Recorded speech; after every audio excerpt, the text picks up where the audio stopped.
అందరికీ నమస్కారం. ఈరోజు మీ అందరికీ నేను వినిపించబోయే కథ స్వయం కృతం. రచయిత వలివేటి నాగచంద్రావతి గారు. కథలోకి వెళ్ళే ముందుగా మీ అందరికీ నాదొక చిన్న విన్నపం. ఈ కథ మొదటి భాగం విన్న తర్వాత ఈ రెండవ భాగం వినండి.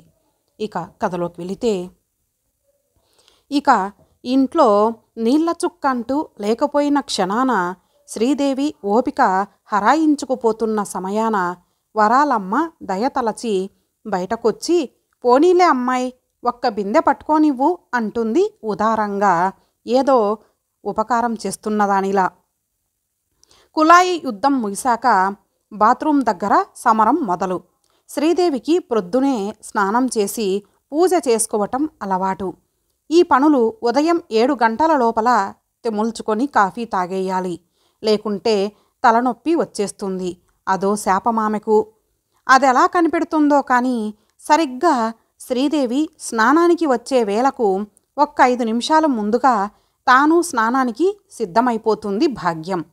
రాగాలు తీస్తూ అపశృతులతో వచ్చిరాని సినిమా పాటలన్నీ పాడుకుంటూనో పక్క అరగంటకు గాని జలకాలాడ్డం ముగించదు. అంతేనా, తనదవగానే రత్నాన్ని, రత్నం తర్వాత చిన్న చెల్లెల్ని, ఇట్లా వరుసగా అందర్నీ గొలుసుకట్టుగా స్నానాల గదిలోకి తరిమేస్తుంది. చొరవగా దూసుకుపోలేని శ్రీదేవి బేలగా చూస్తూ ఉంటుంది. అంతే. 7 గంటలు ఇట్టే దాటిపోతాయి. 8 మీదికి చిన్న ముళ్ళు జరజర పాకిపోతూ ఉంటుంది. దానికంటే వేగంగా శ్రీదేవి తలనొప్పి పెరిగిపోతూ ఉంటుంది. తల బద్దలైపోయి శోష వచ్చే స్థితి వచ్చేస్తున్నట్టు ఉంటుంది. ప్రాణం కడగట్టే వేళకి ఆపద్బాంధవులల్లే వరాలమ్మో లేక వెంకట్రామయ్య గారో ఆమె అవస్థని కనిపెట్టి కలగజేసుకుంటే తప్ప శ్రీదేవికి ఆ హింస నుండి విడుదల కాదు. శ్రీదేవి వంటకు గాని స్నానానికి గాని ముక్తి మోక్షము లభించదు. వరాలమ్మ మహాగడుసు. ఆవిడ ఎప్పుడూ తన పిల్లల్నే వెనకేసుకు వచ్చేది. ఇన్ని తిప్పలు పెడుతోన్నా కూతుర్నెప్పుడు గట్టిగా మందలించి ఎరగదు.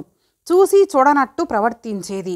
ఎదురు తన ముద్దుల కూతుళ్ళ బారి నుండి శ్రీదేవిని రక్షించిన ప్రతి తడవ మేము కాబట్టి ఇంత ఔదార్యం చూపిస్తున్నాం అన్నట్టు మాట్లాడేది.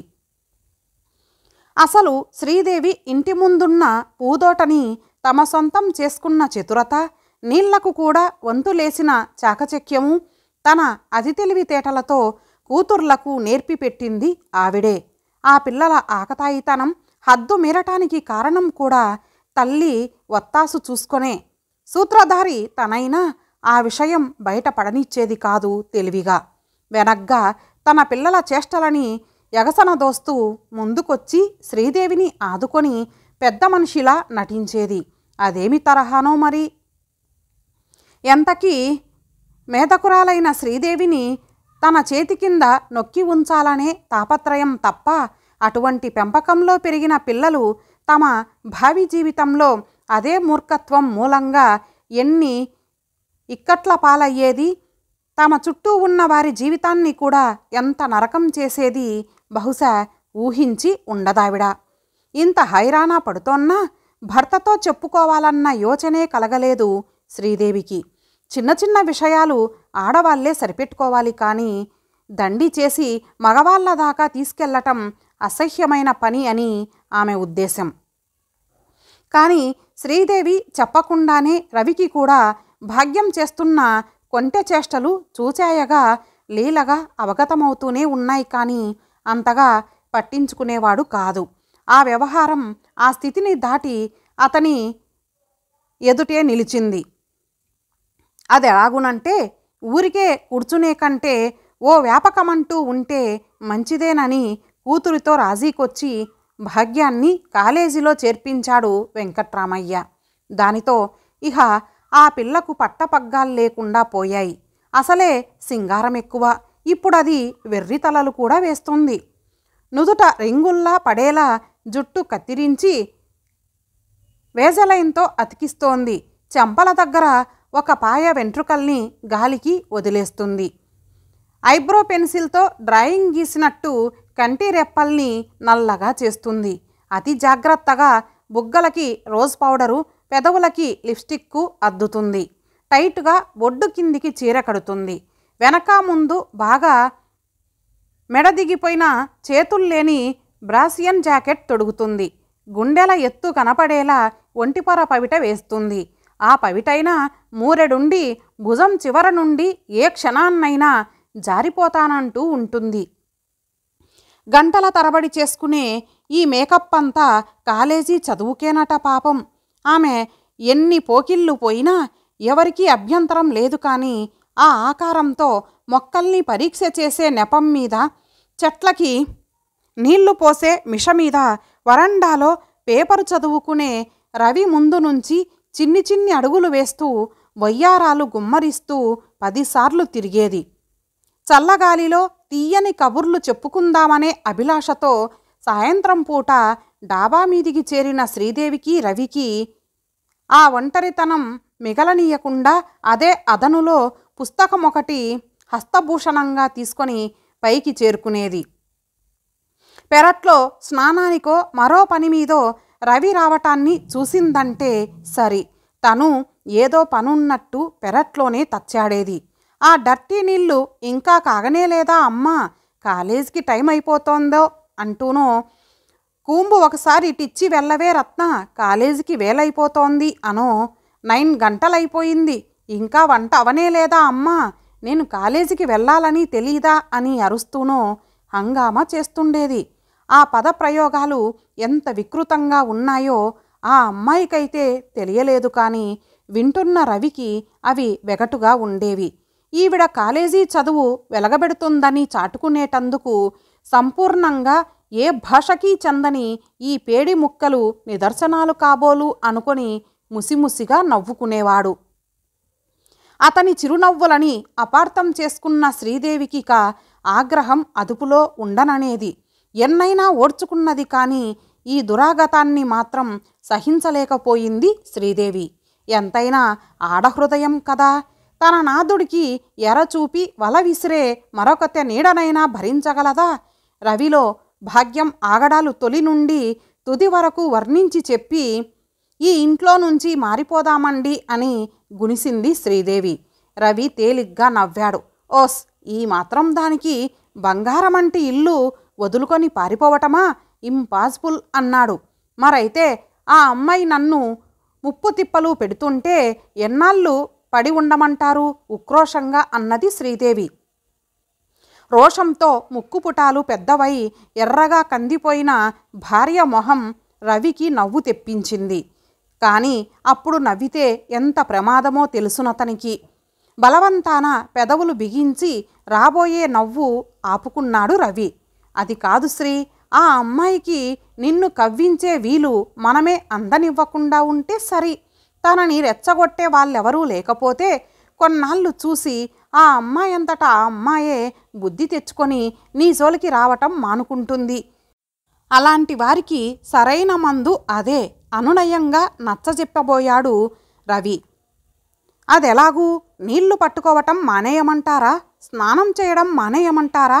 అది కూడా మీరే చెప్పండి రెట్టించింది శ్రీదేవి వ్యంగ్యంగా. ఏముంది, కుళాయి దగ్గర భాగ్యం ఉన్నప్పుడు పని మనిషితో బయట నుంచి 2 బిందెల నీళ్లు తెప్పించుకో. బాత్రూమ్ ఖాళీ లేనప్పుడు వంట ఇంటి తూము దగ్గరే స్నానం చేసేయి. ఉపాయాలు దొరక్కే భార్య తనని అడిగినట్టు వెతుక్కోకుండా చెప్పేశాడు రవి. శ్రీదేవికి మండుకొచ్చింది. ఇక ఉండబట్టలేక తను దేనికై నిజంగా అలజడి పడుతున్నదో వెళ్ళగక్కేసింది. అవును, నేను గతి లేనట్టుగా బయట నుంచి నీళ్లు తెప్పించుకుంటాను, ఇంట్లోనే స్నానము చేస్తాను. ఆ పిల్ల మాత్రం మహారాణి సాహెబ్లా దొడ్డి వాకిలి డాబా అన్నీ ఆక్రమించుకొని అనుభవిస్తూ ఉంటుంది. హాయిగా ఇంకా సోగ్గా అలంకారం చేసుకొని మీ ఎదుట కళ్ళకింపుగా పచార్లు చేస్తూ ఉంటుంది. శ్రీదేవి కంఠం అప్పటికే రుద్ధమైపోయింది. రవి కలవరపడ్డాడు. శ్రీ, నేను ఆ అమ్మాయి వెర్రి వేషాలకే చెలించిపోతాననుకుంటున్నావా అన్నాడు శ్రీదేవి చుబుకం ఎత్తి కళ్ళలోకి చూస్తూ. శ్రీదేవి నీళ్లుబికిన కనురెప్పల్ని వాల్చుకున్నది. సందేహంగానే తల కొద్దిగా అడ్డంగా ఊపింది. లేదు, కానీ బురదగొడ్డుకి విషం లేదని తెలిసినా పామన్న బెదురులో దూరంగా పోమా, నా భయం నాది అన్నది గాద్గదికంగా. భర్త నిజాయితీని శంకించటం లేదు శ్రీదేవి. కాని ఆ పాపిష్టి పిల్ల భాగ్యం తన కాపురానికే నీళ్లు తోడాలని చూస్తున్నదే ఏం చేయటం? ఎంత నిగ్రహవంతుడైనా వనిత తనంతటా వలచి వచ్చిన ముక్కు మూసుకు తపస్సు చేసుకునే మహర్షులంతటి వాళ్లే కాలుజారి తప్పటడుగులు వేశారని కావ్యాలు చెబుతున్నాయే. ఉప్పు పులుపు తింటున్న తన భర్త అనగా ఎంత? ఈయనేం ప్రవరాఖ్యుడా, అపర శ్రీరామచంద్రుడా?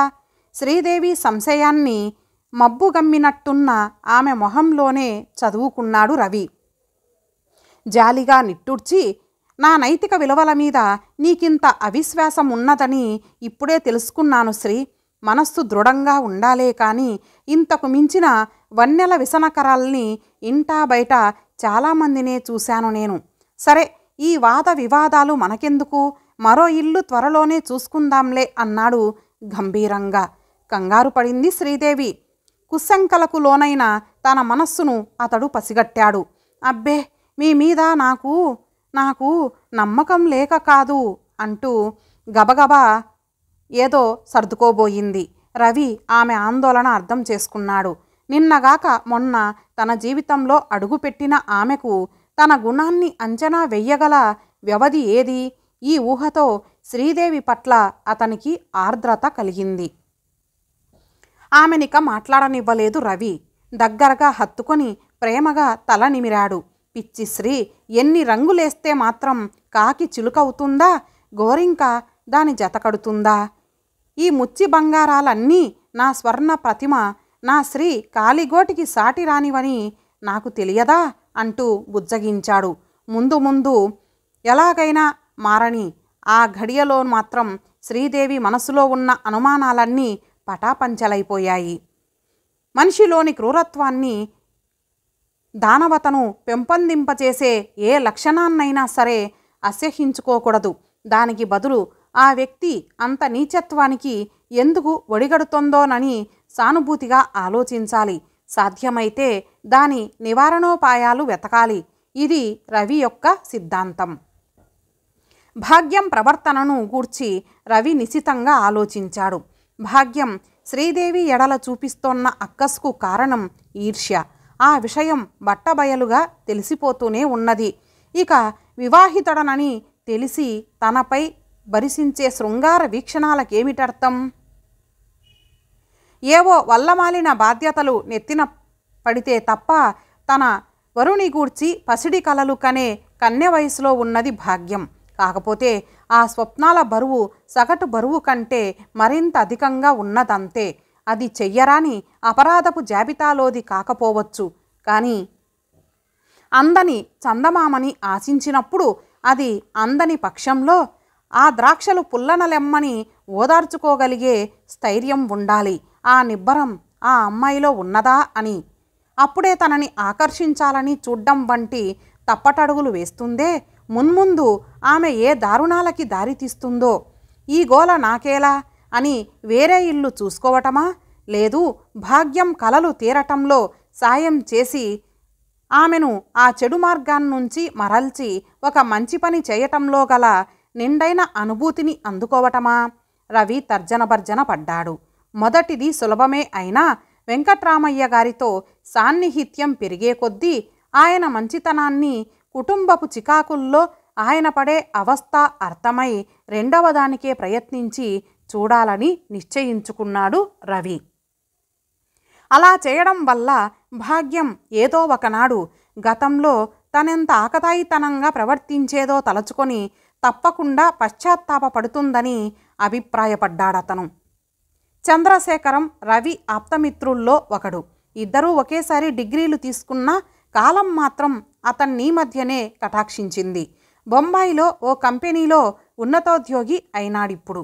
పొంగల్కి ఇంటికి వెడుతూ దారిలో మజిలీగా మీ ఇంట్లో మకాం వేస్తానని స్నేహితుని ఆగమన వార్త రవికి ఉత్సాహాన్ని, సంతోషాన్ని కలిగించింది. అతని మనసులో మరో ఆలోచన కూడా సరికొత్త నక్షత్రంలా తలుక్కుమన్నది అప్పుడే. శేఖరానికి ఇంకా వివాహం కాలేదు. చదువుకునే రోజుల్లో ఆదర్శాలు గట్రా అంటూ చర్చలు జరిపే సందర్భాలలో తనలాగే వరకట్నాల మీద తీవ్ర నిరసన వెలిబుచ్చేవాడు శేఖరం. తాము చేపట్టే కన్య అందచందాలకి, చదువు సంధ్యలకి ప్రాముఖ్యం ఇవ్వాలని నిర్ణయించుకున్నారు అప్పట్లో ఇద్దరూను. ఆ ఆశయాలు ఇంకా అతనిలో సడలిపోకుండా ఉన్నట్లయితే భాగ్యాన్ని చూసుకోమని సలహా ఇవ్వాలనుకున్నాడు రవి. శేఖరం మంచి అందగాడు, భాగ్యానికి తప్పక నచ్చుతాడనటంలో సందేహం లేదు. ఆస్తిపాస్తులు కూడా ఏమాత్రమో ఉన్నట్టే జ్ఞాపకం. ఆస్తి మాట ఎలా ఉన్నా శేఖరం చేస్తున్న ఉద్యోగం ఘనమైనది. జీపు, నౌకరు, బంగళా వంటి క్వార్టరు, ఇన్ని హంగులు, హోదాగల ఆఫీసర్ అతను. శేఖరం ఒప్పుకుంటే భాగ్యం జీవితం సుఖమయమవుతుంది. భాగ్యాన్ని చూసి శేఖరం ఇష్టపడాలే కానీ కట్నకానుకల ప్రసక్తి లేకుండా తను అతన్ని ఒప్పించి ఊ అనిపించగలడు. తనకా ధీమా ఉన్నది. తనలో మిదిలిన ఈ ఉద్దేశాలను కార్యరూపం ధరిస్తే తప్ప ఎవరి దగ్గర బహిర్గతం చేయదలచలేదు రవి. ముందస్తుగా తొందరపడి వెంకట్రామయ్య గారికి తెలియబరిస్తే పెళ్లి చూపులని అదని ఇదని ఆర్భాటం చెయ్యక మానడు. ఆ తతంగానికి బోలెడు ఖర్చు ప్రయాస అవుతాయి. తీరా చేసి శేఖరం కంటికి భాగ్యం ఆనకపోతే అనవసరంగా వారికి ఆశ రేపి అంతలోనే తుంచినవాడవుతాడు. అంచేత వెంకట్రామయ్య గారికి తెలియనివ్వలేదు. అసలే భాగ్యం అంటే నిప్పు మీద ఉప్పల్లే చిటపటలాడుతున్న శ్రీదేవి దగ్గర ఈ విషయము చెప్పడం మరీ ప్రమాదం. తన ఆలోచనకు అడ్డుపుల్లలు వెయ్యడమే కాక ఆ అమ్మాయి వివాహ విషయంలో తనకింత శ్రద్ధ, ఆసక్తి ఏమిటని తన మీద అనుమానం మరికాస్త బలపడే అవకాశం కూడా ఉన్నది. శేఖరం రావాలి. అతడు పెళ్లికి సుముఖంగా, కట్నానికి విముఖంగా ఉండాలి. పరోక్షంగా భాగ్యాన్ని అతనికి చూపించి అతని అంగీకారం పొందాలి. అప్పటిదాకా బయట పెట్టకపోవటమే ఉత్తమమనుకున్నాడు రవి. అందువలన ఆ ఊహల్ని కేవలం తనలోనే గుప్తంగా ఉంచుకున్నాడు రవి. శేఖరం వచ్చే రోజు రవి ఆఫీస్కి సెలవు పెట్టాడు. భార్యాభర్తలిరువురూ స్టేషన్కి వెళ్ళి శేఖరాన్ని వెంటబెట్టుకు వచ్చారు. ఇంటి ముందు ట్యాక్సీ ఆగిన శబ్దం వినగానే అలవాటు ప్రకారం కిటికీ దగ్గర చేరిపోయారు భాగ్యం, రత్నమును. ట్యాక్సీ దిగి రుమాలుతో మొహం అద్దుకుంటూ పరిసరాలను పరిశీలిస్తున్న శేఖరం వారిద్దరూ తననే గుచ్చిగుచ్చి చూస్తూ ఉండటం గమనించి మొహమాటంగా తల తిప్పుకున్నాడు. స్నానాలు, భోజనాలు వగైరాలు పూర్తి చేసుకొని విశ్రమించాడు శేఖరం. సాయంత్రం ఏటి ఒడ్డుకి షికారుకు వెళ్ళారు మిత్రులిద్దరూ. వర్షాకాలంలో కొన్ని రోజులు మినహాయించి ఆ ఏటిలో ఎప్పుడూ నీళ్లుండవు. కానీ అరగజం లోతుగా ఇసుక తవ్వితే మండు వేసంగిలో కూడా తీయటి తేట నీళ్లు ఊరుతాయి. అది ఆ ఏరు యొక్క విశేషం. ఏటికి మధ్యగా తెల్లని మెత్తని బంగారు రజను వంటి ఇసుక మేటలు వేసింది. అక్కడిదాకా వెళ్ళి రుమాళ్ళు పరిచి చతికిలపడ్డారిద్దరూ. పిల్లగాలులు పసివాడి మృదు హస్తస్పర్శల శరీరానికి హాయి గొలుపుతున్నాయి. ఒడ్డుని ఆనుకొని ఉన్న కొబ్బరి, జామ తోటల్లోంచి పలు రకాల పక్షుల కిలకిలా రావాలు వివిధ వాయిద్య సమ్మేళనంలా వినబడుతున్నాయి. కాసేపు తమ ఉద్యోగపు గొడవలు, దేశ రాజకీయాలు పిచ్చాపాటిగా ముచ్చటించుకున్నాక తాను తలపెట్టిన కార్యానికి నాంది ప్రస్తావనగా రవి శేఖరాన్ని కదిలించాడు. నిరుద్యోగి అవతారం చాలించావు కదా, మరి బ్రహ్మచర్యానికి గుడ్ బై ఎప్పుడు చెబుతావు అంటూ. శేఖరం అందంగా నవ్వాడు. నీకు దొరికిన ఛాన్సు నాకు దొరికినప్పుడు అన్నాడు డొంక తిరుగుడుగా. అంటే సగం అర్థమయ్యి నిర్ధారణకు అడిగాడు రవి. మా శ్రీదేవి చెల్లాయిల చదువు, చక్కదనము ఒకే చోట కూడుకున్న అమ్మాయి దొరికేదాకా గుప్పిట్లో ఇసుక పారబోస్తూ అన్నాడు శేఖరం. దారిలోనే ఉన్నాడు కుర్రోడు అనుకున్నాడు రవి. రూపవతులకు, విద్యావతులకు కొరతేం లేదు. ఎటొచ్చి పిల్లతో పాటు ముల్లె కూడా కావాలనుకోకపోతేనే సుమీ అన్నాడు రవి వాలుగా శేఖరం ముఖ కవలికలని కనిపెడుతూ. ఒక చేతిలోని ఇసుకని మరో చేతిలో పోసుకుంటూ ఆటలాడుతున్న శేఖరం చటుక్కున ఆగి చురుక్కున రవి వైపు చూశాడు. అంతలోనే ఏదో పసిగట్టిన వాడిలా చిలిపిగా నవ్వేశాడు. ఏమిట్రా పరీక్ష చేస్తున్నట్టు నీ మాటలు చూపులూను? నీకు చెల్లెళ్ళున్నట్టు నాకు గుర్తులేదే. ఎవరికోసం ఈ డొంక తిరుగుడు వ్యవహారం? కొంచెంగా కళ్ళెగరేశాడు శేఖరం. ఇక సూటిగా రంగంలోకి దిగాడు రవి. నాకు చెల్లెలే ఉంటే నా యావదాస్తి నీకు రాసిచ్చి అయినా నిన్ను నా బావగా చేసుకునేవాణ్ణి. కానీ ముందు నాకు సరిగ్గా జవాబు చెప్పబోయ్. లోగడ వరకట్నాల మీద నీకున్న అభిప్రాయాలు ఎంతవరకు నిలిచి ఉన్నాయి? నిలేసినట్టే అడిగాడు రవి. త్యాగధనుడివి నువ్వే అనుకొని పొంగిపోకు మరి. కొన్నాళ్ళు వేచి ఉంటే మాటలతో కాక చేతలే చూద్దువు కానీ నవ్వుతూనే చొరకలంటించాడు శేఖరం. అవేమీ పట్టించుకోలేదు రవి. లైన్ క్లియర్ అయ్యింది. ఇక భాగ్యం సంగతి చెప్పాలి. ఎలా మొదలు పెట్టడమా అన్న ఆలోచనలో ఉన్నాడతను. రవి తటపటాయింపు చూసి శేఖరమే మళ్ళీ అన్నాడు నింపాతిగా. నీకు చెప్పకపోవటమేం? ఇప్పుడు పండగ నెపంతో మా ఇంటికి వెళ్ళేది అమ్మాయిల వేట కోసమే. ఇప్పటికే ముదిరిపోయానని మా అమ్మ అభియోగం. ఒరే రవి, నీ దృష్టిలో ఎవరైనా ఉంటే నిస్సంకోచంగా చెప్పరా భాయ్. కన్య మీద తప్ప కాసు మీద లేసమైన ఆశ లేదు నాకు, సరేనా? హామీ ఇచ్చాడు శేఖరం. సగం బరువు తీరింది రవికి. తేలిగ్గా నిట్టూర్చి, మరి చెప్పవేం? మా ఇంటి పక్క ఇంట్లో వెంకట్రామయ్య గారని సబ్ కలెక్టర్ ఆఫీసులో యూడీసీ వాళ్ళ అమ్మాయి ఉంది. చక్కగానే ఉంటుంది. ఇంటర్ చదువుతోంది. పిల్లలు గలవాడాయన. పైసా ఇచ్చుకోలేడు. నీలాంటి ఔదార్యవంతుల కోసమే చూస్తున్నాడు. నాకు ఆయన మీద సానుభూతి ఉంది, గౌరవం ఉంది. ఆయనకు సాయం చెయ్యాలన్న తపన ఉంది. అలాగని నిన్ను బలవంత పెట్టను. రేపు నీకు ఆ అమ్మాయిని పరోక్షంగానే అనుకో చూపిస్తాను. నీకు నచ్చితే అది వాళ్ళ అదృష్టం అనుకుంటాను. ఒకవేళ నీకు నచ్చకపోయినా ఇబ్బంది లేదు. వాళ్ళకి నేను ప్రత్యక్షంగా ఆశ కల్పించలేదు కాబట్టి నాకంత బాధ కలగదు. ఇదిరా సంగతి. ఏమంటావు? సవిస్తరంగా విప్పి చెప్పి అతని సమాధానం కోసం ఎదురు చూశాడు రవి. శేఖరం అలాగే లెమ్మని సంతృప్తిపరిచాడు అతన్ని. ఆ తర్వాత వారి సంభాషణ మరోవైపుకి మరలిపోయింది.